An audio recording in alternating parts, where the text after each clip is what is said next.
저는 부산 국제 크루즈 터미널에 서 있었습니다.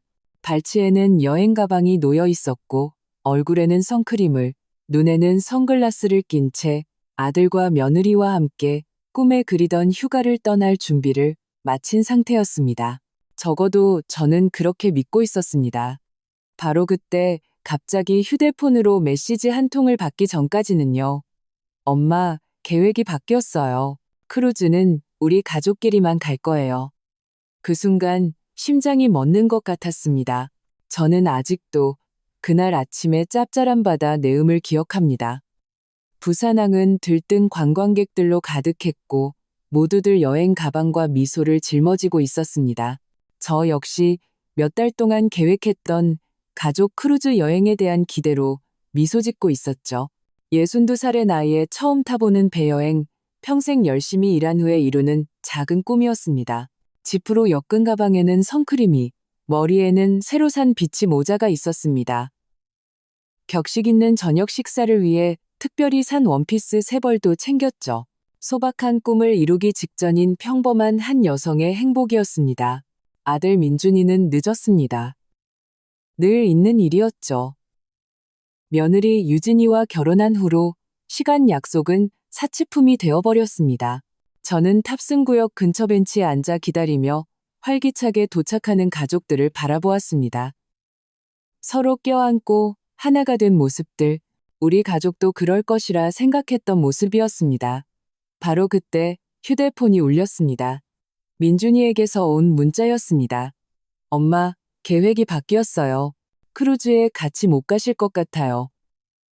유진 씨가 우리 가족끼리만 갔으면 해서요. 돌아가서 자세히 설명해 드릴게요.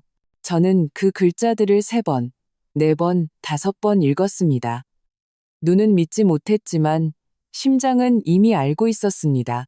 고개를 드니 저 멀리 배의 상층 가판에 그들이 보였습니다. 민준이, 유진이, 그리고 제 2 손주 아준이와 서연이. 그들은 제가 보고 있다는 것을 눈치채지 못했거나 어쩌면 눈치채고도 못 본 척했을 겁니다. 유진이는 아이들에게 무언가를 가리키며 갈색으로 염색한 긴 머리를 매만지며 미소 짓고 있었습니다. 아들은 휴대폰을 들여다보고 있었죠. 아마도 제가 메시지를 읽었는지 확인하고 있었을 겁니다. 우리 가족끼리만. 마치 저는 뭐란 말인가요? 멀리 떨어진 위성, 이방인, 아니, 아들을 홀로 키우고 그가 좋은 학원에 다닐 수 있도록 투잡을 뛰었으며 축구 시합에서 지고 울며 돌아올 때마다 안아주었던 여자였습니다. 제 손이 떨렸습니다. 저는 여행 가방을 들고 뒤도 돌아보지 않은 채 그 항구를 떠났습니다. 택시는 40분 뒤 저를 서울의 아파트에 내려주었습니다. 예전에는 아늑하게만 보였던 집이 이제는 텅 빈 것처럼 느껴졌습니다. 소파에 가방을 던지고 곧장 서재로 갔습니다. 중요한 서류들을 보관하는 곳이었죠. 2번째 서랍, 파란색 파일 안에는 민준이네 집 계약서가 있었습니다. 5년 전 그들이 결혼할 때 제가 사준 집이었죠.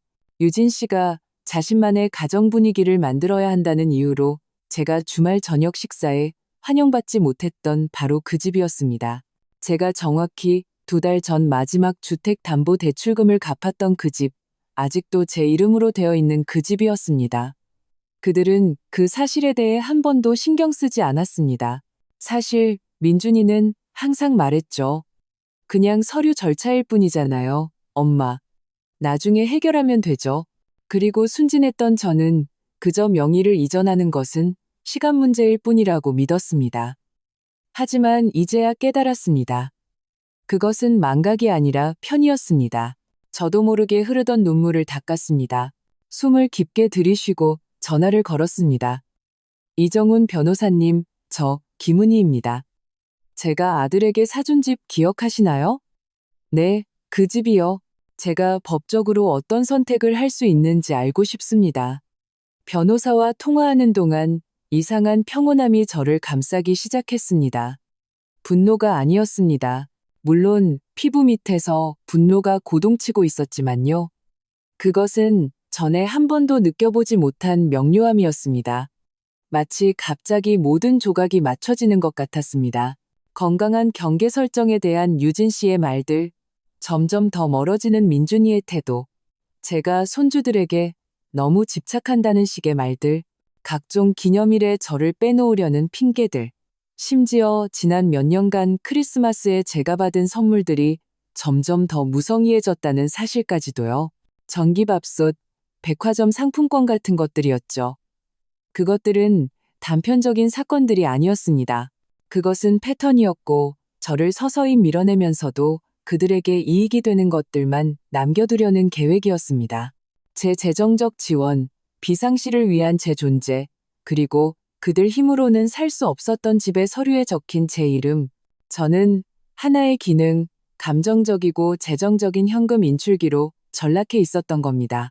이정훈 변호사님은 제가 이미 짐작했던 사실을 확인해 주었습니다. 그 집은 법적으로 제 소유였습니다.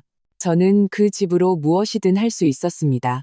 팔거나 임대하거나 개조하거나 모든 것이 제 명의로 되어 있었고 미래의 민준이에게 명의를 이전하겠다는 약속을 담은 어떠한 서류도 없었습니다. 매매를 완료하는데 얼마나 걸릴까요? 저는 제 목소리의 단호함에 스스로 놀라며 물었습니다.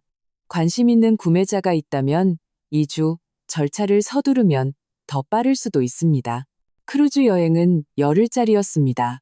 저는 노트북을 열고 부동산 중개인인 친구 서연에게 이메일을 썼습니다. 집을 급하게 팔아야 해. 이건 존엄성의 문제야. 그날 밤 저는 더 이상 울지 않았습니다. 국화차를 끓여 발코니에 앉아 불이 켜진 서울의 야경을 바라보았습니다. 몇 년 만에 처음으로 민준이나 유진이 혹은 손주들을 생각하지 않았습니다. 저는 저 자신에 대해 생각하고 있었습니다. 제가 민준이 엄마나 아이들 할머니가 되기 전에 저는 누구였을까요?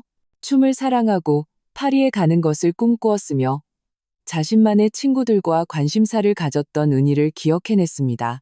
그 은희는 그들의 삶의 구석에 완벽하게 들어맞는, 방해되지 않고 너무 많은 공간을 차지하지 않는 편리한 버전의 저를 위해 점차 지워져 갔습니다. 항구에서의 그 문자는 단순히 크루즈 여행에서의 배제가 아니었습니다. 그것은 그들에게 저는 더 이상 필수적인 존재가 아니라 없어도 되는 존재, 가족이 아닌 덤이라는 잔인한 상기였습니다. 좋다. 그들이 그렇게 나오길 원한다면 저에게도 제 카드가 있었고 이제 그것을 쓸 시간이었습니다. 저는 일기장을 꺼내 계획을 쓰기 시작했습니다. 복수를 위해서가 아니었습니다. 물론 그 모든 것에는 씁쓸한 정의의 맛이 있었지만요. 그것은 생존을 위해서였고 자존감을 위해서였습니다. 그들의 배가 일본 오키나와 해안을 향해 멀어지는 동안 저는 제 자신의 항로를 그리기 시작했습니다. 수십 년 만에 처음으로 제가 우선순위가 되는 항로를요. 그 다음 주는 계산된 행동들로 정신없이 지나갔습니다. 친구인 부동산 중개인 서연은 단 사흘 만에 관심 있는 부부를 찾아냈습니다. 젊고 아이가 없으며 현금을 가진 부부였죠. 우리는 다음 날 집을 보여주기로 약속했습니다. 민준이네 집에 들어갈 핑계가 필요했습니다. 결국 법적으로는 제 집이었지만 그들은 그곳을 자신들의 보금자리로 여기고 있었으니까요. 저는 항상 가지고 있던 열쇠를 사용했습니다. 비상시를 위해서요. 엄마, 민준이는 그렇게 말했었죠. 서류상으로는 제 것이지만 그들의 마음속에서는 제 것이 아닌 공간을 침범하는 이상한 기분으로 집에 들어섰습니다. 여행 간 동안 돌봐주려고 화초 몇 개 가지러 왔어요. 마당에서 저를 쳐다보는 호기심 많은 이웃에게 말했습니다. 그녀는 믿는다는 듯 미소 지었습니다. 결국 저는 동네 사람들 모두가 아는 민준이의 헌신적인 어머니였으니까요. 집안은 침묵과 기억들로 저를 맞았습니다. 그들에게 열쇠를 건네주던 날, 민준이가 감격에 차저를 안아주던 것, 유진이의 눈에 고였던 감사의 눈물이 떠올랐습니다.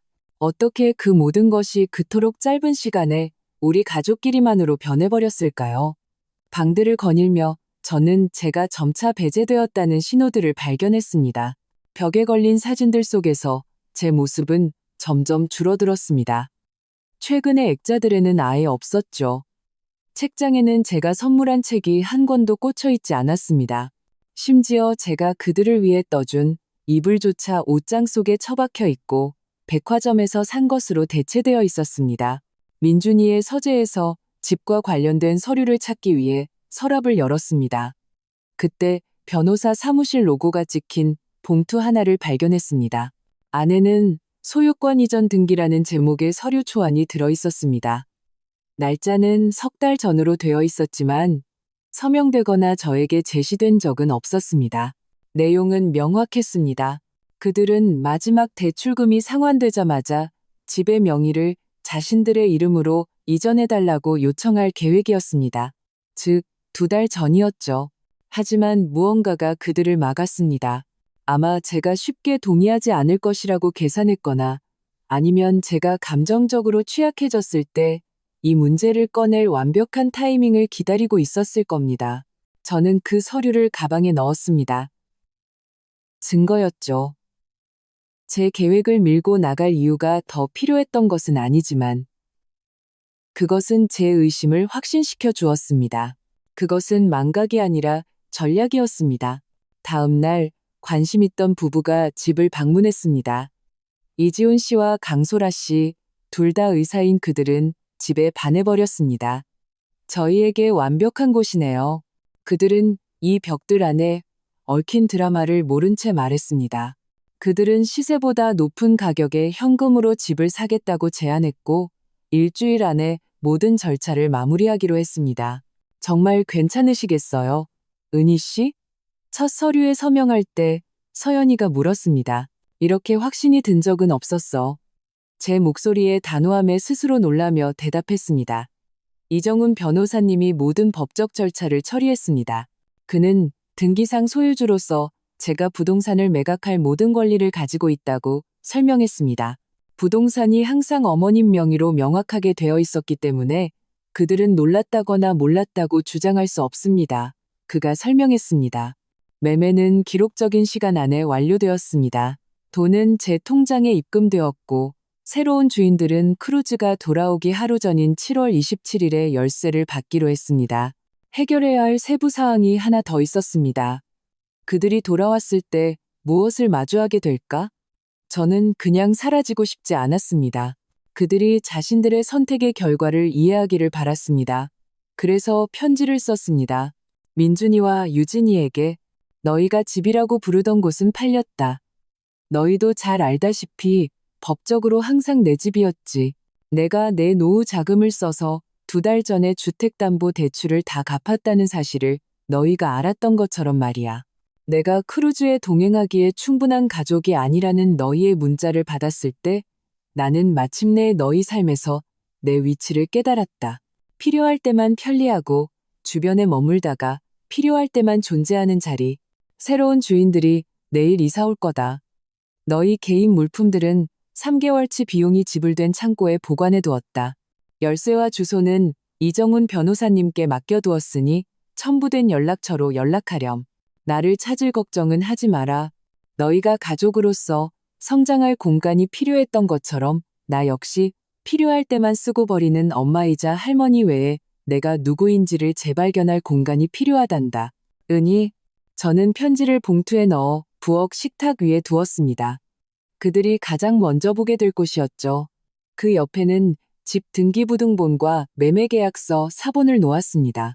새 주인에게 열쇠를 넘겨주기 전 마지막 밤, 저는 몇 년 동안 하지 않았던 일을 했습니다. 춤을 췄습니다. 휴대폰으로 심수봉의 노래를 틀고 텅 빈 거실을 빙글빙글 돌았습니다.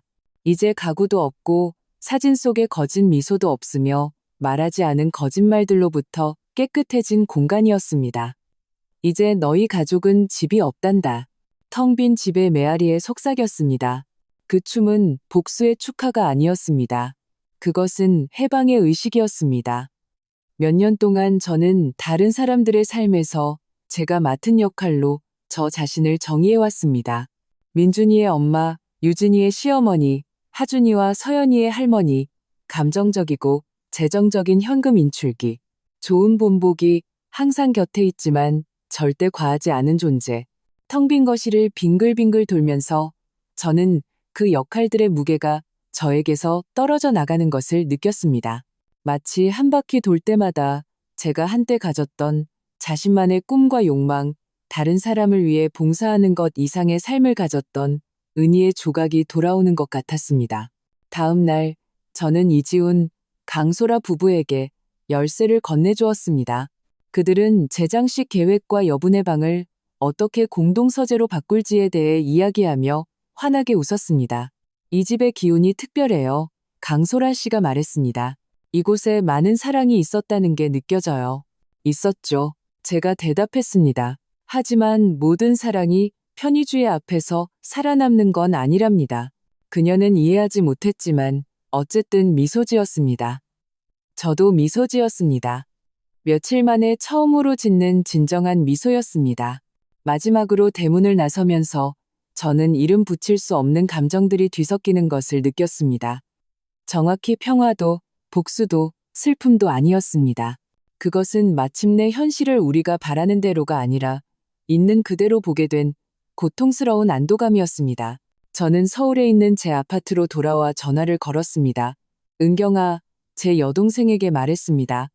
우리가 항상 꿈꿔왔던 파리 여행 말이야. 다음 달 어때? 그녀가 대답하기도 전에 전화를 끊고 그날 아침에 사둔 항공권을 바로 보냈습니다. 이제 다른 사람들의 꿈에 자금을 대는 것만이 아니라 제 자신의 꿈을 살 시간이었습니다. 그날 밤 저는 항구에서의 그날 이후 처음으로 깊은 잠을 잤습니다. 악몽도, 놀라서 깨는 일도, 몇 주 동안 저를 따라다녔던 가슴의 통증도 없었습니다. 배가 천천히 일본 해안으로 돌아오는 동안 저는 그들이 떠났던 인천항에서 점점 더 멀어지고 있었습니다. 물리적으로가 아니라 감정적으로요. 그들은 더 이상 존재하지 않는 삶으로 돌아올 계획을 하고 있었습니다. 저는 이제 막 시작되는 삶으로 떠날 계획을 하고 있었죠. 파리행 비행기는 정확히 30일 후에 출발했습니다. 제 새로운 삶을 정리하고 제 결정의 결과를 멀리서 지켜볼 충분한 시간이었습니다. 잔인함 때문이 아니라, 그것이 일시적인 악몽이 아니라 제가 제 자신을 위해 희생이라는 벽돌을 하나씩 쌓아 올린 현실이라는 것을 이해할 필요가 있었기 때문입니다. 크루즈가 돌아오기 사흘 전 민준이에게서 메시지가 왔습니다. 엄마, 보고 싶어요. 아이들이 매일 할머니를 찾아요. 사진 보여드릴 생각에 기대돼요. 저는 휴대폰 화면을 보며 씁쓸하게 미소 지었습니다. 위선이 너무나 투명해서 글자들 사이로 반짝이는 것이 보일 정도였습니다. 배제에 대한 사과도 상처에 대한 인정도 없이 제가 제 역할을 해야만 하는 각본의 연속일 뿐이었습니다. 이해심 많고 언제나 용서할 준비가 되어 있는 엄마, 저는 답장하지 않았습니다. 읽지 않은 알림 하나하나가 수십 년간의 무조건적인 헌신에 대한 작은 반항행위였습니다. 다음 날, 이번에는 유진이에게서 또 다른 메시지가 왔습니다. 어머님, 저희가 정말 맛있는 벨기에 초콜릿 사왔어요. 서연이가 특별히 할머니를 위해 골랐어요. 다시 한번 저는 읽고 답하지 않았습니다. 침묵이 그 순간 제가 할 수 있는 유일한 대답이었습니다. 만약 제가 말을 시작했다면 멈출 수 없을지도 몰랐으니까요. 그리고 저는 아직 그 대면을 할 준비가 되어 있지 않았습니다. 하선 24시간 전 민준이가 전화를 걸었습니다.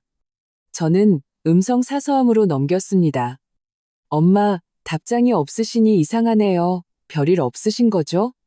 걱정돼요. 저희 내일 오후 6시에 도착해요. 저녁 먹으러 들러도 될까요? 아이들이 엄마를 보고 싶어 해요. 그의 목소리에 담긴 걱정은 진심처럼 들렸고 그것이 모든 것을 더욱 혼란스럽게 만들었습니다. 어떻게 그렇게 냉정하게 저를 배제하고 나서 아무 일도 없었던 것처럼 행동할 수 있을까요? 마치 우리가 서로 다른 현실에 살고 있는 것 같았습니다. 하선하는 날, 저는 일찍 일어나 항구 근처 카페로 갔습니다. 멀리서 거대한 흰색 배가 천천히 해안으로 다가오는 것을 보았습니다. 저 떠다니는 구조물 어딘가에 제가 한때 가족이라고 불렀던 사람들이 있었습니다. 저는 더블 에스프레소를 주문하고 터미널에 늘어나는 움직임을 지켜보았습니다. 사랑하는 사람들을 애타게 기다리는 가족들, 이름이 적힌 팻말을 든 대리운전 기사들, 물과 간식을 파는 노점상들. 오후 6시 15분, 저는 민준이, 유진이, 그리고 아이들이 경사로를 내려오는 것을 보았습니다. 그들은 햇볕에 그을리고 미소를 지으며 쇼핑백을 가득 들고 있었습니다. 서연이는 새로운 인형을 들고 있었고, 하준이는 어느 일본 섬 이름이 적힌 티셔츠를 입고 있었습니다. 그들은 완벽한 행복한 가족의 그림처럼 보였습니다. 저는 그들이 저를 보기 전에 몸을 돌려 커피값을 내고 떠났습니다. 그들이 제 편지를 읽고 집이 더 이상 그들의 것이 아니라는 것을 깨닫는 순간을 목격할 필요는 없었습니다. 그것은 저에게 만족감을 주지 않을 테니까요. 저는 아파트로 돌아와 휴대폰을 껐습니다. 앞으로 몇 시간 동안 무슨 일이 일어나든 저는 증인이 되고 싶지 않았습니다. 그들을 고문하거나 그들의 혼란을 즐기려는 것이 아니었습니다. 마침내 수십 년간의 작은 실망들을 치유하기 위해 제가 필요로 했던 공간을 만드는 것이었습니다. 그날 밤 저는 뒤숭숭한 잠을 잤습니다. 제 일부는 여전히 죄책감을 느꼈고 그들의 필요를 제 것보다 우선시하도록 조건화되어 있었습니다. 하지만 다른 일부, 매일 더 강해지고 있는 부분은 제가 해야 할 일을 했다는 것을 알고 있었습니다. 다음 날 아침 7시 43분, 초인종이 울렸습니다.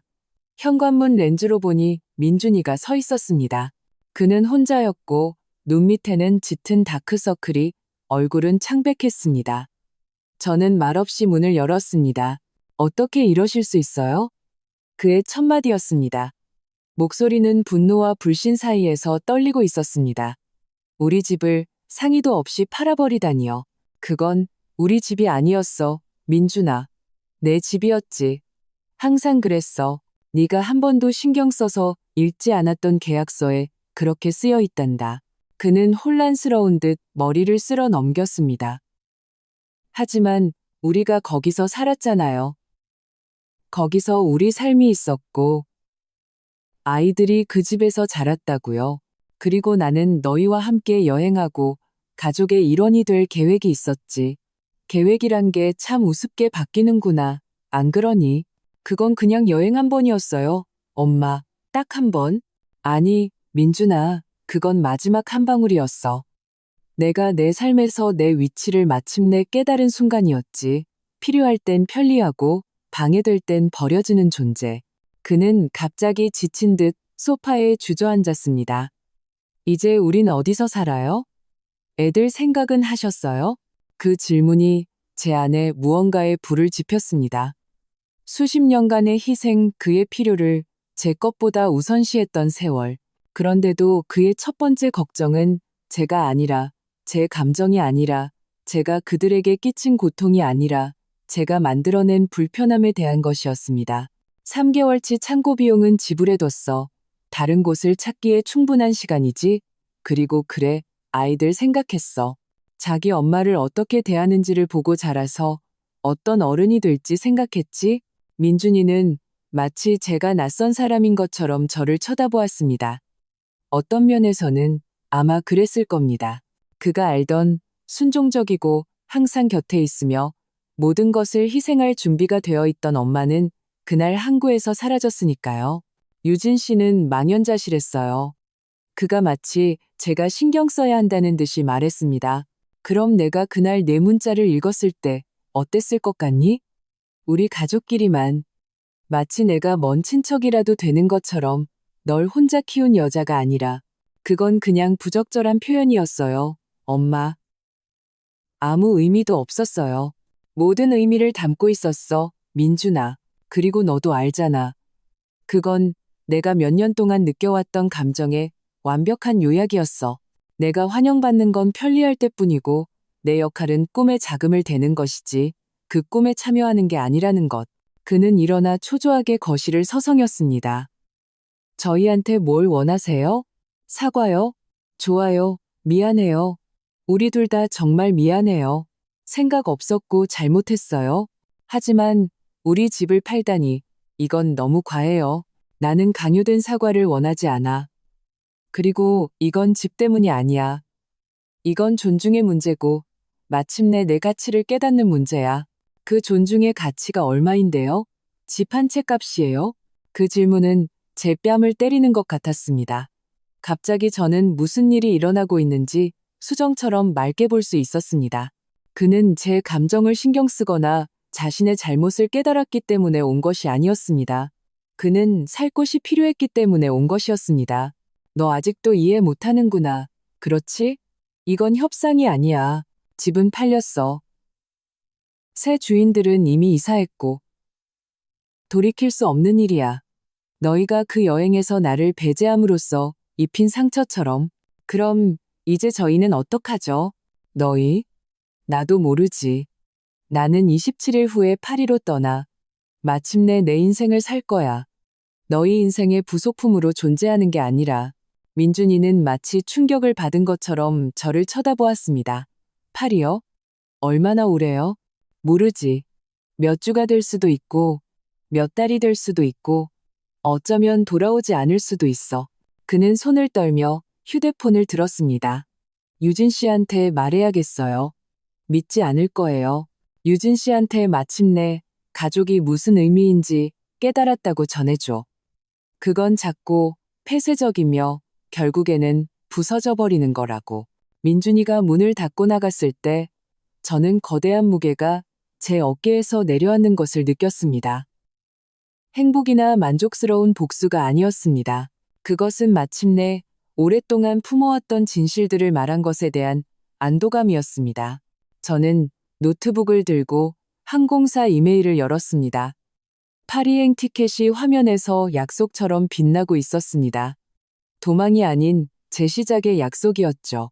62살의 나이에 저는 완전히 새로운 장을 시작하려 하고 있었습니다. 다른 사람의 이야기 속 조연이 아니라 제가 주인공인 장을요. 그 후 며칠 동안 메시지와 전화는 끊이지 않았습니다. 민준이, 유진이, 심지어 저를 이성적으로 설득하려 동원된 공통의 친구들까지 휴대폰 알림이 울릴 때마다 저는 결심을 지키기 위해 힘을 내며 심호흡을 해야 했습니다. 은희야, 그냥 사라져서 아들이랑 손주들을 길거리에 나앉게 할 수는 없잖아. 수십 년 지기 친구인 미숙이가 왓츠앱 음성 메시지로 말했습니다. 네가 상처받은 건 알지만 이건 너무 과해.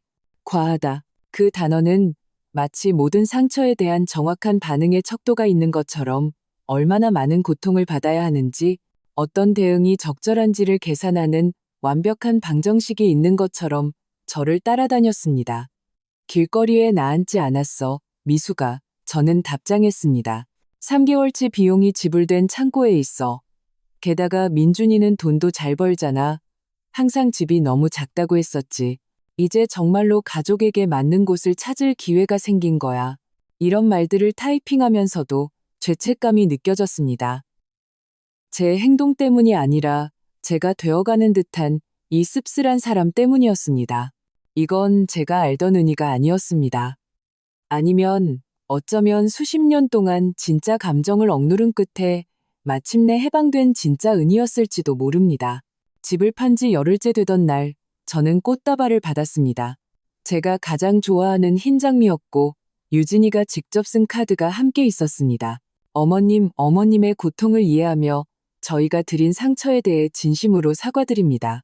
저희를 위해서가 아니라 아이들을 위해서 대화할 수 있을까요? 아이들이 어머님을 보고 싶어 해요. 아이들을 언급하는 것은 예상 가능했습니다. 저는 그들이 결국 아이들을 감정적인 방패로 저를 굴복시키기 위한 마지막 수단으로 사용할 것이라는 것을 알고 있었습니다. 하지만 이번에는 통하지 않을 것이었습니다. 저 역시 아이들을 고통스럽게 그리워했지만 제 무조건적인 사랑이 당연하게 여겨지고 이용당하는 제가 만들어낸 순환을 깨뜨릴 필요가 있었기 때문입니다. 저는 꽃을 꽃병에 꽂고 사진을 찍어 유진이에게 보냈습니다. 단 한 단어와 함께요. 고마워요. 그것은 용서도 대화의 시작도 아니었습니다. 그저 그 행동에 대한 정중한 인정, 그 이상도 이하도 아니었습니다. 여행을 2주 앞두고 저는 예상치 못한 방문을 받았습니다. 제 손녀, 7살 배기 서연이가 보모와 함께 찾아왔습니다. 할머니, 제가 문을 열자마자 아이는 제 품에 달려들었습니다. 너무 보고 싶었어요. 왜 새 집에 놀러 안 왔어요? 가슴이 철렁했습니다. 물론 아이들은 아무 잘못이 없었습니다. 그들은 어른들이 하는 이 감정적인 체스 게임에 졸일 뿐이었습니다. 나도 보고 싶었어, 우리 아가.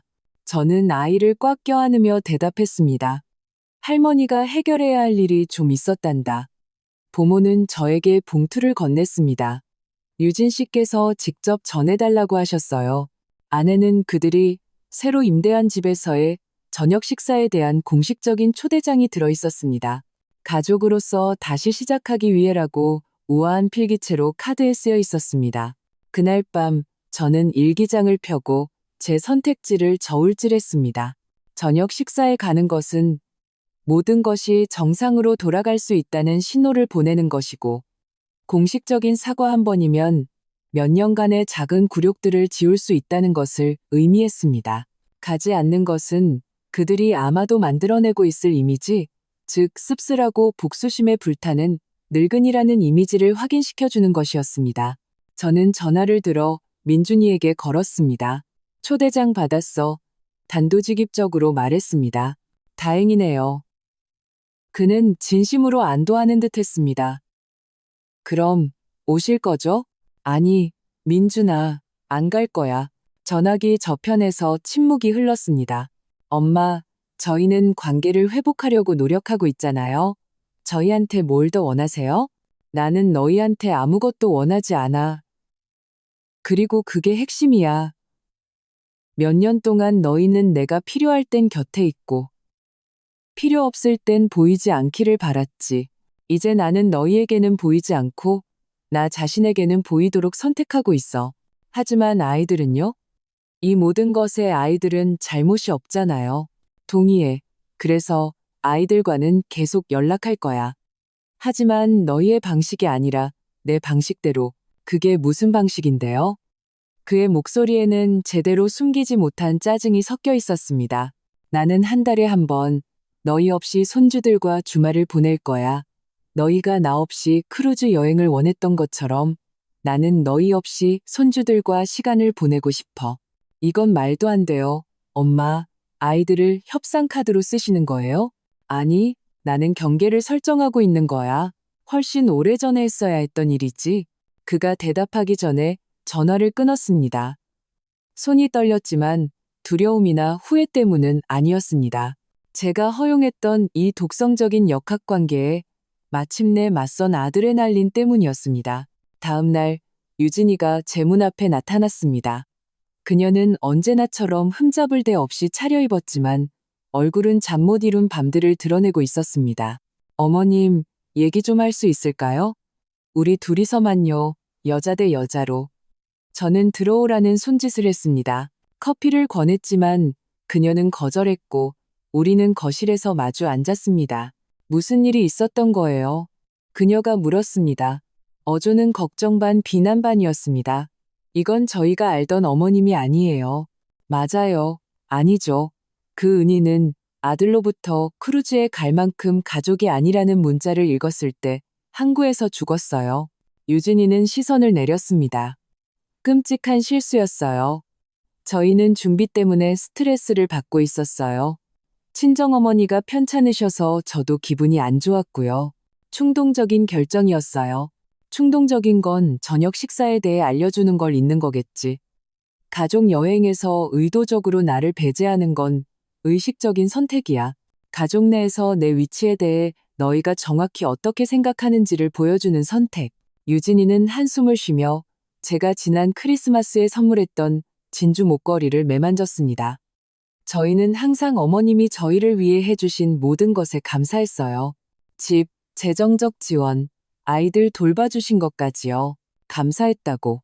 그래서 그렇게 감사를 표현하는구나. 내가 불편할 땐 서비스를 중단할 수 있는 직원처럼 대하면서 그렇게 말씀하시는 건 불공평해요. 그녀가 떨리는 목소리로 항의했습니다. 저희는 저희만의 가족, 부부로서의 정체성을 만들려고 노력했어요. 때로는 그게 경계를 설정하는 것을 의미하기도 하죠. 경계, 저는 그 단어의 씁쓸한 맛을 느끼며 되뇌었습니다. 너희가 부엌을 리모델링할 돈이 필요하거나 출장 때문에 아이들을 나한테 맡기고 싶을 때는 그 경계가 적용되지 않았던 게 참 우습구나. 유진이는 살짝 얼굴을 붉혔습니다. 위선적으로 보인다는 거 알아요. 보이는 게 아니라 위선적인 거야. 유진아. 그녀는 용기를 내는 듯 심호흡을 했습니다. 이걸 바로잡기 위해 제가 뭘 할 수 있을까요? 저희는 정말로 후회하고 있어요. 저는 정말로 그녀를 쳐다보며 완벽하게 화장한 얼굴에서 진심의 신호를 찾으려 했습니다. 무언가 있었습니다. 진정한 후회는 아닐지 몰라도 분명 결과에 대한 이해는 있었습니다. 바로잡을 건 아무것도 없어. 저는 차분하게 대답했습니다. 너희는 너희의 선택을 했고 나는 나의 선택을 했어. 이제 우리는 그 결과를 안고 사는 거야. 하지만 아이들은요? 아이들을 위해서는 어느 정도 안정을 찾아야 하잖아요. 민준이에게 말했듯이 나는 아이들의 삶에 계속 함께 할 거야. 내 방식대로. 저희 없이 주말을 보내는 거요. 그녀의 어조는 짜증을 드러냈습니다. 마치 저희가 자기 아이들을 믿을 수 없다는 것처럼요. 신뢰의 문제가 아니야, 유진아. 너희와는 별개로 아이들과 나의 관계를 쌓는 문제지. 너희가 나와는 별개로 너희 가족을 쌓았던 것처럼. 유진이는 일어서서 불편할 때 하던 것처럼 치마를 매만졌습니다. 변하셨네요, 어머님. 그래, 변했어. 훨씬 오래전에 변했어야 했지. 그녀가 나간 후 저는 이상하게 가벼워진 것을 느꼈습니다. 소리치지도 않았고 울지도 않았습니다. 그저 드라마나 과도한 원한 없이 말해야 할 진실들을 말했을 뿐입니다. 예전의 은이었다면 굴복했을 겁니다. 인정과 포함에 굶주려 화해의 부스럭이라도 받아들였을 겁니다. 하지만 이 새로운 은이 어쩌면 수년간의 자기 희생에 억눌려 있던 원래의 은희는 단순한 관심의 부스러기가 아니라 존중을 요구했습니다. 여행 전 마지막 주, 저는 약속을 지켰습니다. 하준이와 서연이를 데리고 하루를 보냈습니다. 서울대공원에 데려갔고 아이스크림을 사 먹고 우스꽝스러운 사진을 찍고 온갖 잡다한 이야기를 나눴습니다. 학교 친구들, 좋아하는 동물, 서연이가 읽고 있는 책에 대해서요. 단 한 번도 아이들의 부모나 우리 어른들 사이의 상황에 대해 언급하지 않았습니다. 그들은 아이들이었고 어른들의 드라마로부터 자유로울 자격이 있었습니다. 아이들을 다시 데려다 주었을 때 민준이가 긴장한 채 문 앞에서 기다리고 있었습니다. 재미있었니? 그가 아무렇지 않은 척 물었습니다. 아주 많이. 저도 억지로 가벼운 척 대답했습니다. 넣어주려고 그린 그림도 가져왔어. 이렇게 해주셔서 감사해요. 그가 말했습니다. 이 모든 일 때문에 아이들을 멀리하지 않으셔서요. 진심으로 감사하는 듯 보였습니다. 나는 절대 그러지 않아, 민준아. 나는 너희 같지 않거든. 그 말은 예상대로 그를 아프게 했지만 그는 그저 고개를 끄덕이며 그 타격을 받아들였습니다. 파리에서 언제 돌아오세요? 그가 화제를 바꿨습니다. 모르지. 어쩌면 영원히. 진심이세요? 그의 목소리에는 진정한 공포가 서려 있었습니다. 수십 년 만에 처음으로 내 필요를 최우선으로 생각하고 있어. 나 자신을 재발견하는 데 필요한 만큼 머물 거야. 저희가 엄마가 필요하면요? 아이들이 할머니가 필요하면요? 저는 미소 지었습니다. 기쁨이 아니라 마침내 자신의 가치를 깨달은 자의 확신에 찬 미소였습니다. 너희는 크루즈 여행 10일 동안 나 없이도 잘 살았잖아. 내 여행 동안에도 잘 살아남을 거라고 확신해. 파리행 비행기를 타기 전날 밤, 저는 미뤄왔던 일을 했습니다. 민준이의 모든 추억이 담긴 상자를 열었습니다. 어린 시절 사진, 학교 그림, 첫 신발, 각 물건은 서서히 편의로 변질된 무조건적인 사랑의 이야기를 담고 있었습니다. 저는 아무것도 버리지 않았고 상자를 옷장 깊숙이 넣지도 않았습니다. 그저 그 기억들이 최근의 배제에 대한 고통만큼이나 제 일부임을 인정하며 바라보았습니다. 미래를 껴안기 위해 과거를 부정할 필요는 없었습니다. 다음 날 아침, 택시가 저를 공항으로 데려다 주는 동안 민준이에게서 메시지가 왔습니다. 여행 잘 다녀오세요. 엄마. 지금은 안 믿으시겠지만 저희는 엄마를 사랑해요.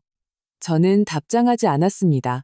그들의 사랑을 믿지 않아서가 아니라 존중 없는 사랑은 공허한 단어일 뿐이며 해로운 행동을 계속하기 위한 변명이라는 것을 배웠기 때문입니다.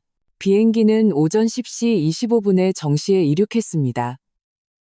한국이 뒤로 멀어지면서 저는 몇 년 만에 처음으로 자유롭게 숨쉬는 것 같았습니다. 이것은 단지 지리적인 여행이 아니었습니다.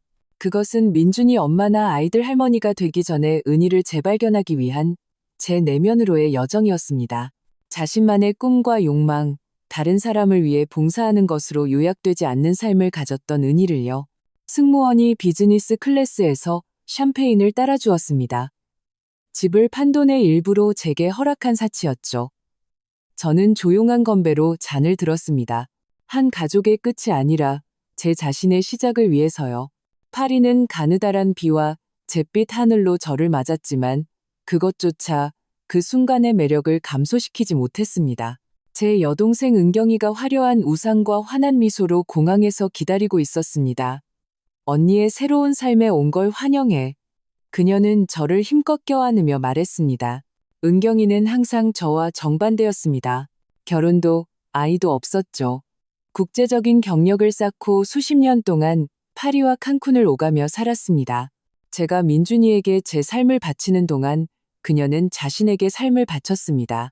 몇 년 동안 저는 그녀의 선택에 대해 은근한 우월감을 느꼈습니다. 마치 제 모성적 희생이 우리 가족 대화에서 부르던 그녀의 이기적인 삶보다 어떻게든 더 고귀한 것처럼요. 이제 62살의 나이에 저는 누가 정말로 더 현명한 선택을 했는지 의문을 품기 시작했습니다. 기분이 어때? 은경이가 물었습니다. 그녀의 운전기사가 우리를 파리의 교통체증 속으로 데려가는 동안에요. 자유롭고 두렵고 죄책감이 들고 모든 게 동시에 느껴져. 그녀는 웃었습니다. 현실 세계에 온 걸 환영해. 언니, 어떤 감정도 홀로 존재하지 않고 모든 결정에는 대가가 따르는 곳이지. 은경이의 아파트는 역사적인 말에 지구에 있었습니다. 갤러리, 카페, 독립 디자이너 상점들로 가득한 곳이었죠.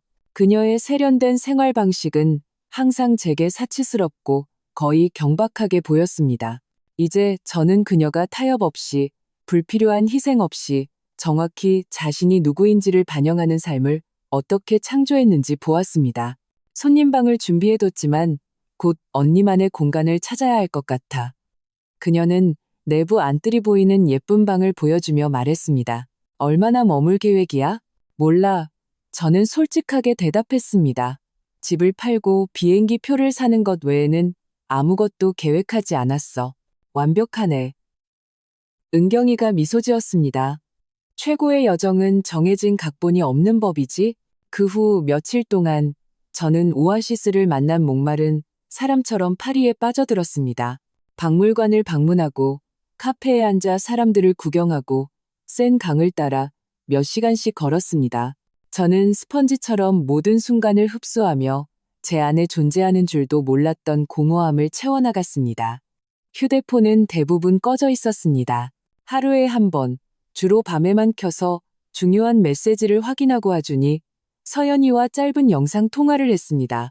대화는 항상 가벼웠고 아이들의 일상활동과 파리에서의 제 발견에 초점이 맞춰져 있었습니다. 부모님과의 상황이나 제가 언제 돌아올지에 대해서는 절대 이야기하지 않았습니다. 도착한 지 일주일 후 은경이는 친구 몇 명과 저녁 식사를 주선했습니다. 예술가, 작가, 대학 교수들, 60세를 훨씬 넘어서도 강렬하고 의미 있는 삶을 사는 매혹적인 사람들이었습니다. 내 언니 은희야. 그녀는 우아한 회색 머리의 여성에게 저를 소개했습니다.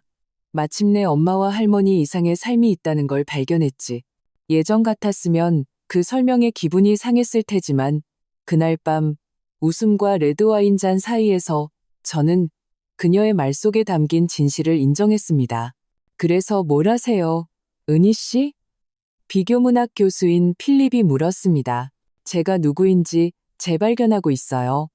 저는 제 솔직함에 스스로 놀라며 대답했습니다. 수십 년을 다른 사람들의 삶 속 제 역할로 정의되어 살았어요. 이제 저만의 정의를 쓰고 있죠. 아, 자아 발견의 여정이군요. 그가 미소 지었습니다. 모든 여행 중에서 가장 중요한 여행이죠. 그날 밤은 계시와도 같았습니다. 수십 년 만에 처음으로 저는 누군가의 엄마, 누군가의 할머니, 누군가의 시어머니가 아닌 은희로서 보여지고 인정받았습니다. 자신만의 의견과 이야기, 꿈을 가진 그냥 은희로서요. 다음 날 은경이는 제안으로 저를 놀라게 했습니다. 말의 지구에 작은 아파트를 임대하는 친구가 있어. 화려하진 않지만 파리의 매력이 가득한 곳이야. 한번 볼래? 나를 위해 임대한다고? 하지만 얼마나 머물지 모르는데. 바로 그거야. 장기 계약 없이 다음 단계를 결정하는 동안 언니만의 공간을 갖는 거지. 그 아파트는 전형적인 파리의 스튜디오였습니다. 작지만 완벽하게 정리되어 있었고, 가을에 황금빛 햇살이 들어오는 높은 창문, 발밑에서 살짝 삐걱거리는 오래된 나무 바닥, 작지만 기능적인 부엌이 있었습니다. 완벽해. 저는 속삭였습니다. 그 공간이 제 삶의 현재 위치를 정확히 상징하는 것처럼 느껴졌습니다. 일시적이지만 제 것인 공간, 시작이었죠. 그날 오후, 저는 3개월 갱신 가능한 계약서에 서명했습니다. 집을 판 돈의 일부로 저는 당장의 재정적 걱정 없이 이 전환의 시간을 누릴 여유가 있었습니다. 파리에서 2주를 보낸 후 이정훈 변호사님으로부터 이메일을 받았습니다. 민준이가 변호사를 고용했고 부동산이 결국 자신의 것이 될 것이라는 구두 합의가 있었다고 주장하며 집 매매에 이의를 제기하겠다고 위협하고 있다는 내용이었습니다. 걱정하지 마십시오. 이 변호사님이 썼습니다. 공식적인 서류 없이는 법적으로 그들이 할 수 있는 일은 아무것도 없습니다. 매매는 완전히 합법적이었습니다. 그럼에도 불구하고 그 소식은 저에게 영향을 미쳤습니다. 승산 없는 법적 다툼을 질까봐 두려워서가 아니라 민준이가 아직도 이해하지 못했다는 사실을 확인했기 때문이었습니다. 그는 여전히 이 상황을 자신의 행동의 결과가 아니라 자신에 대한 불의로 보고 있었습니다. 그날 밤 저는 떠난 이후 처음으로 그에게 전화를 걸었습니다. 왜 변호사를 선임했니, 민준아? 엄마. 그는 제 목소리를 듣고 진심으로 놀란 듯 했습니다. 어디 계세요? 걱정했어요. 파리에 말했던 대로. 왜 변호사를 고용했냐고? 저편에서 침묵이 흐르더니 한숨 소리가 들렸습니다. 공평하지 않으니까요. 그 집은 우리 집이었어요. 우리에겐 합의가 있었고요. 무슨 합의? 민준아? 네 머릿속에만 존재했던 그 합의. 아니면 내가 주택담보대출을 다 갚은 후에 너희가 나한테 강요하려던 그 합의. 무슨 말씀이세요? 내 서재에서 소유권 이전 등기 서류 초안을 발견했어. 석 달 전 날짜로 되어 있었지. 나한테는 한 번도 보여주지 않았고 너희는 나를 압박할 적절한 시기를 기다리고 있었던 거 아니니? 더 긴 침묵. 유진 씨 아이디어였어요. 그가 마침내 낮은 목소리로 인정했습니다. 저희가 거기서 몇 년 동안 살았고 엄마가 항상 그 집은 우리를 위한 거라고 말씀하셨으니까 상황을 공식화해야 한다고 생각했어요. 그리고 너희는 나랑 상의도 없이 그걸 결정했구나. 내가 크루즈에 갈 만큼 가족이 아니라고 결정했던 것처럼 그건 완전히 다른 상황이에요. 아니, 민준아, 정확히 똑같아. 두 경우 모두 너희는 내 인생, 내 감정, 내 재산에 대해 결정을 내리면서 내가 그 대화에 참여할 가치가 없다고 여겼어. 그가 어릴 때부터 좌절감을 억누르려 할 때 하던 것처럼 심호흡하는 소리가 들렸습니다. 그럼 이제 우린 영원히 이 교착 상태로 살아야 하나요? 엄마는 유럽에서 원한에 차 있고 우리는 여기서 우리 삶을 재건하려고 애쓰고요. 나는 원한에 차 있지 않아, 민준아. 나는 마침내 내 자신의 삶을 살고 있는 거야. 너희가 편리한 조연으로 설계해준 삶이 아니라. 그리고 소송은 취하하는 게 좋을 거야. 기각되면 너희만 창피해질 테니. 변하셨어요, 엄마. 더 이상 엄마 같지가 않아요. 아마 넌 나를 제대로 알았던 적이 없을 거야. 너한테 편리했던 내 모습만 알았겠지. 전화를 끊고 파리에 온 이후 처음으로 울었습니다. 집 때문에도, 소송 때문에도, 아들과의 깨진 관계 때문에도 아니었습니다. 수십 년 동안 타인의 기대라는 층 아래 억눌려 지내온 은희를 위해 건강한 경계를 처음부터 설정했다면 될 수 있었을 그 여자를 위해 울었습니다. 다음 날 아침, 은경이는 발코니에서 커피 한 잔을 들고 거리의 움직임을 바라보는 저를 발견했습니다. 힘든 밤이었나 보네. 그녀는 제 부은 눈을 보고 물었습니다. 민준이가 변호사를 고용했어. 집매매의 이의를 제기하고 싶대. 은경이는 마른 웃음을 터뜨렸습니다. 당연하지. 사람들이 자기 특권을 잃으면 그걸 불이라고 부르거든. 그래도 내 아들이야, 은경아. 모든 것에도 불구하고. 그래. 그리고 언니는 그 애를 사랑하지. 하지만 사랑한다는 게 착취당해도 된다는 뜻은 아니야. 언니는 정당하게 그의 것이었던 걸 빼앗은 게 아니야. 단지 정당하게 언니 것이었던 걸 주는 걸 멈췄을 뿐이야. 그녀의 말은 깊이 울렸습니다. 평생 저는 사랑을 희생과 관대함을 자기 희생과 혼동해 왔습니다. 마치 사랑한다는 것이 필연적으로 자신을 축소시키고 다른 사람이 더 커질 수 있도록 자신이 더 작아져야 한다는 것을 의미하는 것처럼요. 하지만 타인과 자신에 대한 진정한 사랑은 그런 불균형을 요구하지 않았습니다. 다른 사람들이 빛날 수 있도록 제가 사라지기를 요구하지 않았습니다. 그날 오후, 저는 전에 한 번도 해보지 않았던 일을 했습니다. 수채화 수업에 등록했습니다. 민준이를 임신했을 때 모성의 책임과 양립할 수 없는 경박한 취미라고 여기고 포기했던 10대 시절의 열정이었습니다. 화실은 몽마르트의 오래된 건물에 있었고 거대한 창문은 파리의 지붕들을 살아있는 그림처럼 담아내고 있었습니다. 흰 머리에 물감 묻은 손을 한 선생님이 부드러운 미소로 우리를 맞았습니다. 수채화는 인생과 같습니다. 그가 부드러운 분놀림을 시연하며 말했습니다. 물을 이끌 수는 있지만 완전히 통제할 수는 없죠. 아름다움은 물이 선택하는 예측 불가능한 길을 받아들이는 데 있습니다.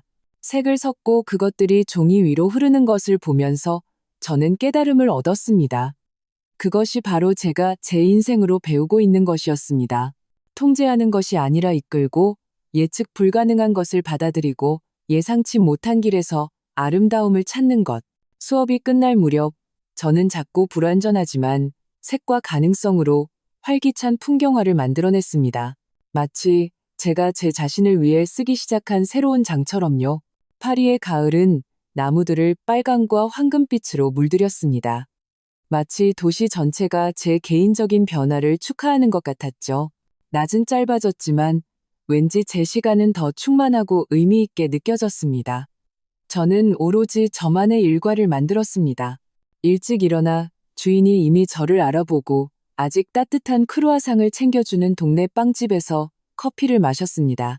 매일 다른 공원을 산책했고 일주일에 2번 수채화 수업에 참석했으며 저녁에는 종종 은경이와 친구들과 식사를 하거나 작은 아파트에서 책을 읽거나 그림을 그리며 시간을 보냈습니다. 단순하지만 온전히 제 삶이었습니다. 모든 결정, 모든 순간이 저를 위해 선택되었습니다. 몇 주가 지나고 민준이의 메시지 빈도는 점차 줄어들었습니다. 이정훈 변호사님은 그가 이해 제기 근거가 없다는 것을 마침내 받아들이고 소송을 포기했다고 알려주었습니다. 저는 하준이, 서연이와 정기적인 영상통화를 계속했지만 아이들이 새로운 가족의 역학에 적응하면서 그 횟수도 줄어들었습니다. 11월 중순 유진이에게서 예상치 못한 이메일을 받았습니다. 어머님, 파리에서 잘 지내시길 바라요. 아이들에게 보내주시는 사진들이 정말 아름다워요. 아이들은 친구들에게 할머니가 지금 어디 사는지 보여주는 걸 좋아한답니다. 이번에는 진심으로 사과드리기 위해 편지를 씁니다. 우리가 서로에게 끼친 현실적인 불편함 때문이 아니라 몇 년에 걸쳐 어머님께 드린 감정적인 상처 때문이에요. 어머님이 떠나신 후로 저와 민준 씨는 부부 상담을 받고 있어요. 우리 자신에 대해 어머님을 어떻게 대했는지 우리가 만들어온 독성적인 패턴에 대해 특정 진실들을 마주하는 것이 쉽지 않았습니다. 상담사님은 우리가 조종적이고 이기적인 행동들을 건강한 경계 설정이나 우리만의 가족 만들기로 위장하며 정상화했다는 것을 보게 도와주셨어요. 사실 저희는 어머님의 관대함을 당연하게 여겼습니다. 더 나쁜 것은 저희는 어머님이 절대 아니라고 말하지 않으실 것, 확고한 경계를 설정하지 않으실 것, 상호성을 요구하지 않으실 것을 알면서 의식적으로 그것을 이용했습니다. 용서하거나 잊어달라고 기대하지 않습니다. 돌아오시거나 이전 상황을 복원해달라고 요청하는 것도 아니고요. 단지 어머님의 극단적인 결정이 저희가 고통스러운 진실들을 마주하고 진정한 변화를 시작하도록 강요했다는 것을 알아주셨으면 했습니다. 민준 씨는 이것을 표현하는데 어려움을 겪고 있어서 제가 두 사람을 대신해 말할 자유를 가졌습니다. 그는 아직 많은 분노와 죄책감을 처리하고 있지만 나아지고 있습니다. 아이들은 잘 지내요. 저희는 어머님을 그리워하지만 어머님의 여정을 존중합니다. 진심으로 안녕을 바라며 유진드림. 저는 진심으로 위장한 조종을 분별하려 했으며 이메일을 여러 번 읽었습니다. 하지만 그 말들에는 이전의 화해 시도와는 다른 무언가가 있었습니다. 암묵적인 요구도 집이나 재정 상황에 대한 언급도 아이들을 감정적인 지렛대로 사용하려는 시도도 없었습니다. 그날 밤 저녁 식사 때 은경이에게 이메일을 보여주었습니다. 어떻게 생각해? 그녀가 주에 깊게 읽는 동안 물었습니다. 진심인 것 같네. 그녀가 마침내 제 태블릿을 돌려주며 말했습니다.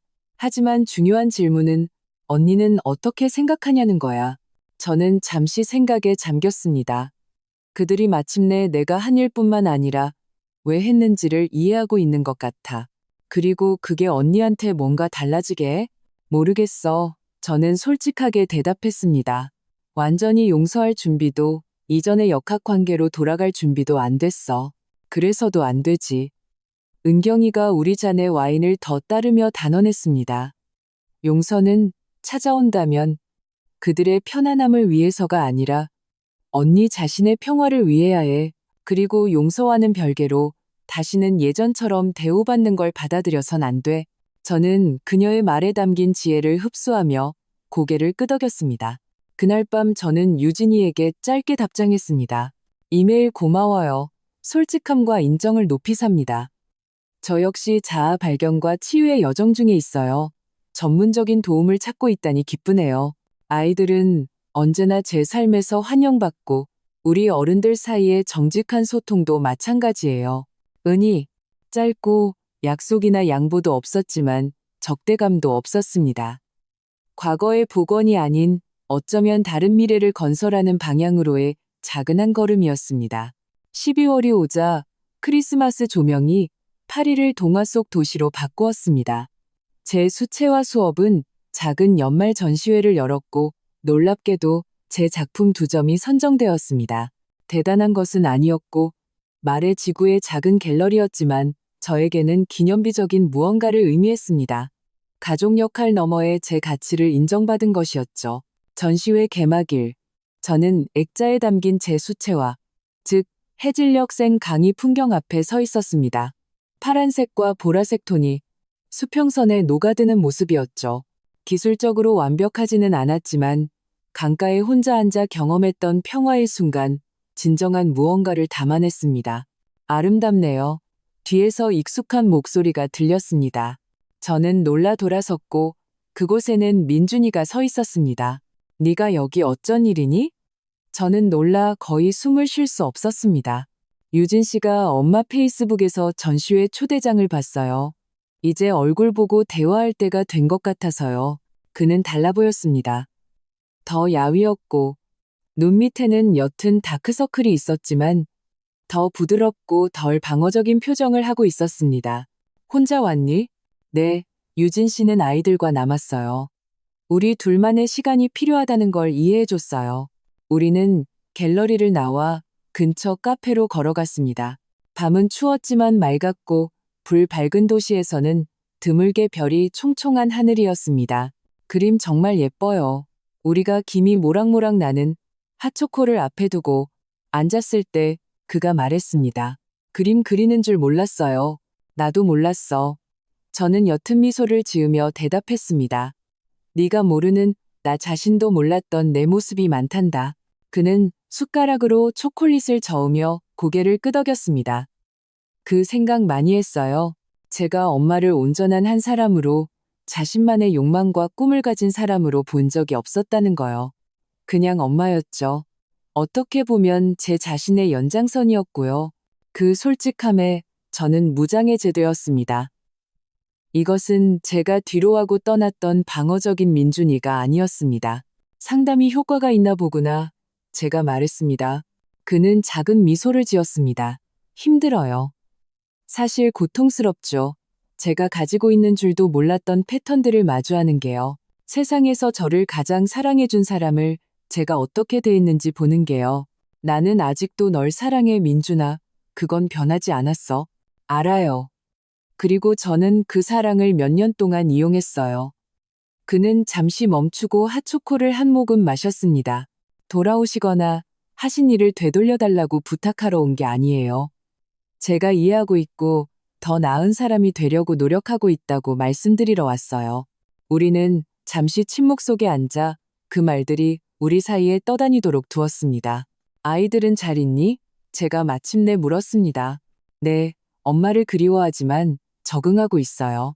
서연이는 엄마가 보내준 사진들을 전부 특별한 앨범에 모아뒀어요. 그리고 너희는? 새 집은 더 작고 더 단순하지만 괜찮아요. 유진 씨는 파트타임으로 다시 일하기 시작했어요. 저희는 더 적게 가지고 사는 법, 정말로 중요한 것을 소중히 여기는 법을 배우고 있어요. 너희에게 그렇게 힘들었다니 미안하구나. 그는 고개를 저었습니다. 미안해하지 마세요. 필요했어요. 고통스러웠지만, 네, 필요했어요. 독성 물질을 제거하는 수술처럼요. 그의 말은 제가 느꼈던 것, 즉 치유를 위해 고통이 필요했다는 느낌, 어떤 상처는 마침내 제대로 아물기 위해 열려야 한다는 느낌과 공명했습니다. 한국에는 언제 돌아가? 제가 물었습니다. 내일이요. 엄마를 보기 위해, 이 대화를 위해 짧게 온 여행이었어요. 그럼 이제 우리 사이는 어떻게 되는 거니? 민준이는 잠시 생각했습니다. 모르겠어요. 어떻게 보면 다시 시작하는 거죠. 예전처럼은 아니고요. 그건 불가능하고 건강하지도 않겠죠. 하지만 아마도 이번에는 상호 존중에 기반한 새로운 관계를 만들 수 있을 것 같아요. 저는 복잡한 감정들이 뒤섞이는 것을 느끼며 고개를 끄덕였습니다. 완전한 용서도 즉각적인 화해도 아니었습니다. 그것은 더 미묘하고 더 성숙한 것이었습니다. 관계도 사람처럼 진화하고 변할 수 있다는 인정이었습니다. 여기 파리에 있는 내 친구들을 만났으면 좋겠어. 제가 충동적으로 말했습니다. 은경이가 다음 주에 크리스마스 저녁 식사를 주최하거든. 그러고 싶네요. 그가 미소 지었습니다. 하지만 유진 씨와 아이들 때문에 돌아가야 해요. 어쩌면 다음 기회에 나는 여기서 크리스마스를 보낼 거야. 네, 은경이랑 계획이 있거든. 이해해요. 그는 진심으로 실망한 듯 보였지만 압박하지는 않았습니다. 어쩌면 그날 영상 통화할 수 있겠네요. 아이들이 좋아할 거예요. 그러면 좋겠다. 저는 진심으로 대답했습니다. 카페 문 앞에서 헤어질 때 그는 저를 안았습니다. 지난 몇 년간 우리의 습관이 되어버린 빠르고 의례적인 포옹이 아니라 진짜 길고 진심 어린 포옹이었습니다. 사랑해요, 엄마. 그가 제 귀에 속삭였습니다. 모든 것에 대해 죄송해요. 나도 사랑해, 아들. 저는 마침내 몇 방울의 눈물이 흐르는 것을 허락하며 대답했습니다. 항상 사랑했어. 크리스마스 불빛으로 밝혀진 거리를 그가 멀어져 가는 것을 보면서 저는 제 안에 무언가가 풀리는 것을 느꼈습니다. 완전한 용서는 아니었습니다. 그것은 아직 시간이 걸릴 것이었습니다. 하지만 그것은 그를 위해, 저를 위해, 그리고 우리의 깨진 관계를 위한 치유의 시작이었습니다. 그날 밤 저는 작은 아파트에서 늦게까지 그림을 그렸습니다. 이번에는 생강이나 파리가 아니었습니다. 청록색 바다와 황금빛 모래가 있는 한국의 해변이었습니다. 어릴 때 민준이를 데려갔던 곳, 우리가 모래성을 쌓으면 파도가 어김없이 쓸어갔던 곳이었습니다. 저는 그 그림의 이름을 재건이라고 지었습니다. 파리에서의 크리스마스는 제가 전에 경험해보지 못한 방식으로 마법 같았습니다. 은경이는 빈티지 장식품으로 가득 찬 작은 소나무로 아파트를 장식했습니다. 황금빛 조명이 창문을 밝혔고 뱅쇼 따뜻한 와인 향기가 공기를 가득 채웠습니다. 그녀의 친구들이 세련되면서도 아늑한 저녁 식사를 위해 모여 각자의 가족 전통 요리를 가져왔습니다. 크리스마스 아침, 우리는 약속대로 민준이, 유진이, 그리고 아이들과 영상통화를 했습니다. 그들은 식탁을 장식하고 제 이름이 적힌 포장된 선물과 함께 특별한 아침 식사를 준비했습니다. 제가 돌아오면 열어볼 거래요. 서연이가 반짝이는 눈으로 설명했습니다. 대화는 제가 예상했던 긴장감 없이 놀랍도록 쉬웠습니다. 유진이도 달라 보였습니다. 덜 세련되고 완벽해 보였지만 어떻게 보면 더 진실돼 보였습니다. 그녀는 자랑스럽게 새 집의 장식을 보여주었습니다. 더 작지만 아늑했고 예전에 살던 비인격적인 저택보다 더 개성을 드러내는 개인적인 손길들이 있었습니다. 할머니, 언제 돌아오세요? 하준이가 희망에 찬 눈으로 카메라에 몸을 기울이며 물었습니다. 저는 조용히 영상통화를 지켜보던 은경이를 보고 다시 화면으로 시선을 돌렸습니다. 아직 결정 못했어, 얘야. 할머니는 여기서 많은 걸 배우고 나 자신에 대해 재발견하고 있단다. 그림 그리는 거요. 민준이가 미소 지으며 말했습니다. 제가 애들한테 할머니 전시회 사진 보여줬어요. 네, 저도 배우고 싶어요. 서연이가 외쳤습니다. 돌아오시면 같이 수업 들을 수 있어요. 그러면 좋겠다. 저는 다정함이 밀려오는 것을 느끼며 대답했습니다. 어쩌면 서울에서 좋은 선생님을 찾을 수 있을 거야. 영상 통화 후 은경이와 저는 샹젤리제 거리를 산책하며 화려한 장식과 휴일을 즐기는 가족들의 움직임을 감상했습니다. 그들 정말 달라 보이네. 은경이가 말했습니다. 더 겸손해졌어. 응, 동의해. 제가 말했습니다.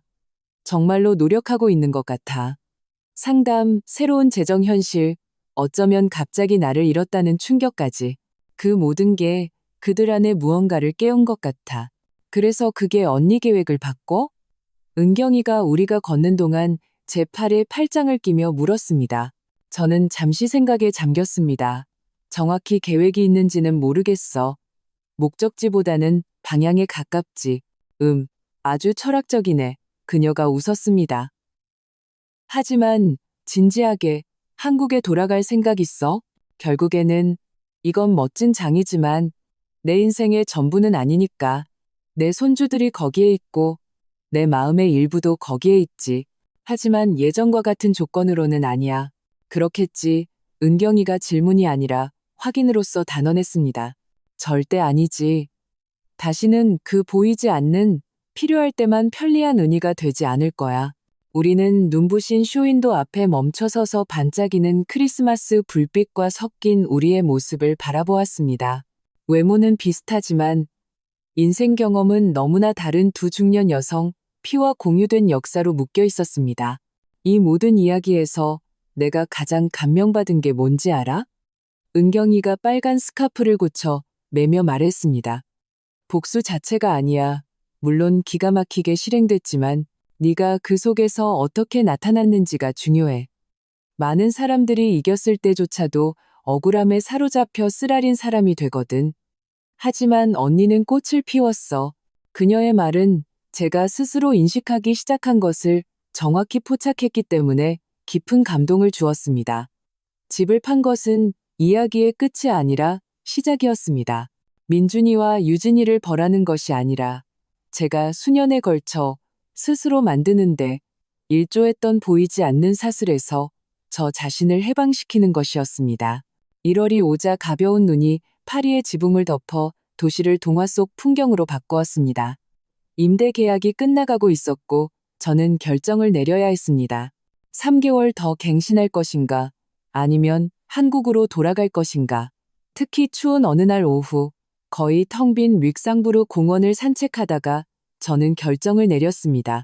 돌아갈 시간이었습니다.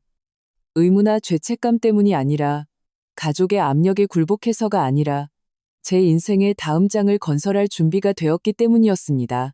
제 가족을 포함하지만 그 이상의 훨씬 많은 것을 포함하는 장을요. 그날 밤 민준이에게 전화해서 제 결정을 알렸습니다.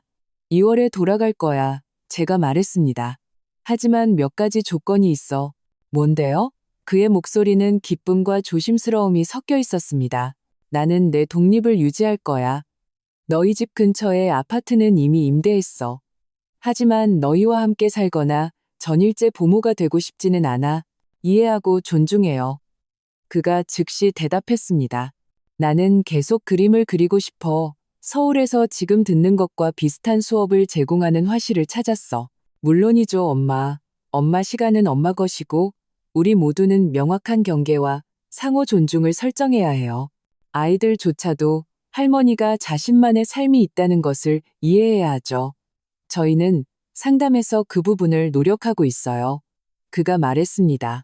건강한 경계에 대해 배우고 있어요. 우리 자신을 보호하기 위해서뿐만 아니라 다른 사람들을 존중하기 위해서도요.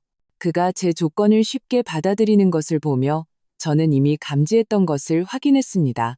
근본적인 무언가가 저뿐만 아니라 그에게도 어쩌면 우리 모두에게도 변했다는 것을요. 그 후 몇 주는 준비로 정신없이 지나갔습니다.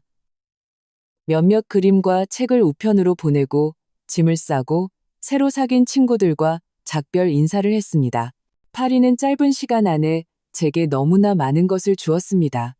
추억과 기술뿐만 아니라 새로워진 제 자신을요. 떠나기 전 마지막 밤, 은경이는 송별 만찬을 주최했습니다. 건배 중에 그녀는 제 눈을 깊이 들여다보며 말했습니다. 재창조의 늦은 때란 없다는 것을 보여준 내 언니 은희를 위하여. 한국으로 돌아오는 비행기에서 저는 지난 몇 달간의 놀라운 여정을 되돌아보았습니다. 저는 복수를 꿈꾸는 상처받은 여자로 떠났지만 훨씬 더 복잡한 사람으로 돌아오고 있었습니다. 명확한 경계를 가지고 자신만의 열정을 가지며 가족 역할 너머의 자신의 가치를 새롭게 이해하는 여자로요. 복수는 단지 촉매제였고 훨씬 더 깊은 변화를 위한 필요한 추진력이었습니다.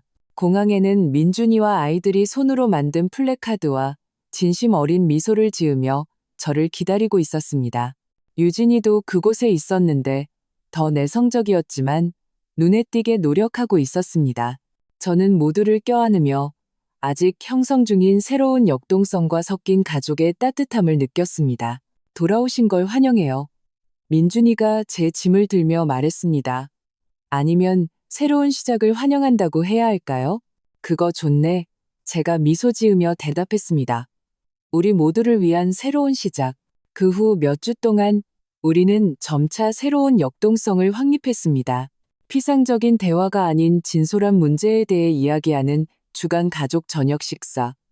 제가 아이들을 공원, 박물관, 그리고 서연이가 그토록 원했던 수채화 수업에 데려가는 특별한 날들, 그리고 가장 중요한 것은 제 자신을 위한 시간이었습니다. 제 아늑한 아파트, 일주일에 3번 가는 화실, 새로운 친구들, 진정으로 제 것이 된 삶. 민준이와 유진이는 계속 상담을 받으며 저뿐만 아니라 서로 간에도 더 건강한 관계를 구축하는 법을 배우고 있었습니다. 집을 잃은 것은 충격적이었지만 우선순위를 재평가하도록 강요했고 그것이 서서히 그들을 더 나은 사람으로 변화시키고 있었습니다. 돌아온 지 6개월 후, 특히 화창한 어느 일요일, 우리는 모두 그들의 아파트 마당에 모여 점심을 먹고 있었습니다. 예전 집보다 작았지만 훨씬 더 아늑한 곳이었죠. 저는 그 풍경을 항구에서의 그날 이후로는 상상도 못했던 평화로운 감정으로 바라보았습니다. 민준이는 고기를 굽고 유진이는 식탁을 차리고 아이들은 잔디밭에서 놀고 저는 파리에서 배운 디저트로 기여하고 있었습니다. 무슨 생각하는지 아세요? 민준이가 와인 한 잔을 들고 다가오며 말했습니다. 제가 제대로 감사 인사를 한 적이 없어요. 뭐에 대해서? 저희가 변하도록 강요할 만큼 강해주셔서요. 그런 대우를 받아들이지 않으셔서요. 만약 엄마가 항상 그랬던 것처럼 그냥 굴복하셨다면 저희는 그 독성적인 순환에 계속 갇혀 있었을 거예요. 그의 말은 저를 놀라게 했습니다. 저는 제 복수가 그들에게도 선물이 될 수 있다고 생각해 본 적이 없었지만 어떤 면에서는 그랬습니다. 상실의 고통, 굴욕, 강제된 깨달음, 그 모든 것이 새롭고 잠재적으로 더 나은 것을 위한 공간을 만들었습니다. 가끔은 아직도 그리워요. 그가 수평선을 바라보며 계속했습니다. 집 말이에요. 예쁘고 넓었죠. 하지만 그게 진짜 집은 아니었다는 걸 깨달았어요. 트로피에 더 가까웠죠. 지위의 상징이었고요. 이곳은 그가 우리가 있는 작은 정원을 가리켰습니다. 불완전하고 공간이 제한적이지만 훨씬 더 우리 것 같아요. 저는 그가 무슨 말을 하는지 완벽하게 이해하며 고개를 끄덕였습니다.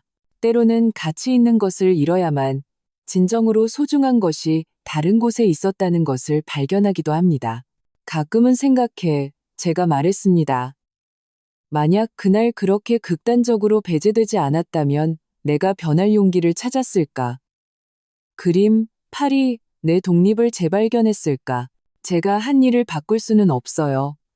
민준이가 감정이 북받친 목소리로 대답했습니다.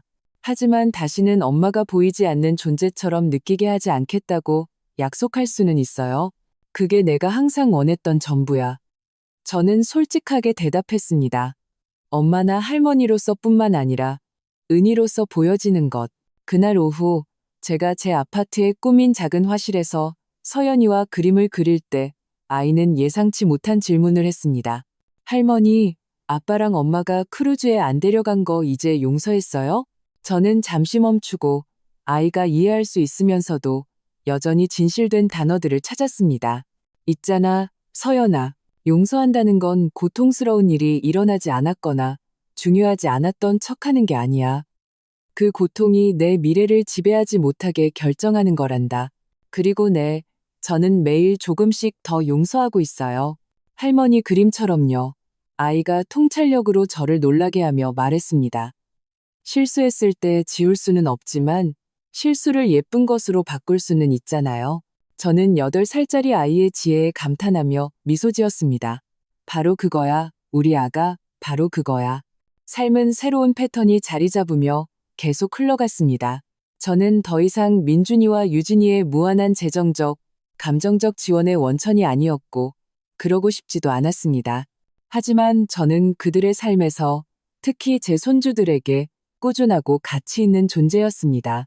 저는 또한 발전하는 예술가였고, 친구였고, 여행가였으며 잠자고 있던 열정을 재발견하고 새로운 것을 키우는 여성이었습니다. 제가 판 집은 더 이상 언급되지 않았습니다. 마치 우리 모두가 그것이 우리 삶의 닫힌 장을 상징한다는 것을 암묵적으로 이해하는 것 같았습니다. 새로운 주인들은 집을 대대적으로 개조했습니다. 한 번은 산책하다가 그 집을 지나쳤는데 거의 알아보지 못했습니다. 다른 인생 같네요. 민준이가 말했습니다. 그랬지. 저는 간단하게 대답했습니다. 63번째 생일. 저는 민준이와 유진이에게서 놀라운 선물을 받았습니다. 이탈리아행 항공권과 토스카나에서의 그림 워크숍 등록증이었습니다.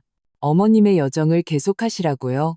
선물과 함께 온 카드에 쓰여 있었습니다. 저희의 모든 사랑과 존경을 담아 항공권이 든 봉투를 보면서 저는 완전한 순환을 마쳤다는 것을 깨달았습니다. 그날 항구에서의 고통은 완전히 예상치 못한 것, 즉 자유로 변모했습니다. 단지 물리적이거나 재정적인 자유가 아니라 마침내 제가 항상 되기로 예정되었던 여성으로 살 수 있는 내면의 자유였습니다. 복수는 단지 시작이었을 뿐, 그 뒤따른 재탄생이야말로 진정한 승리였습니다.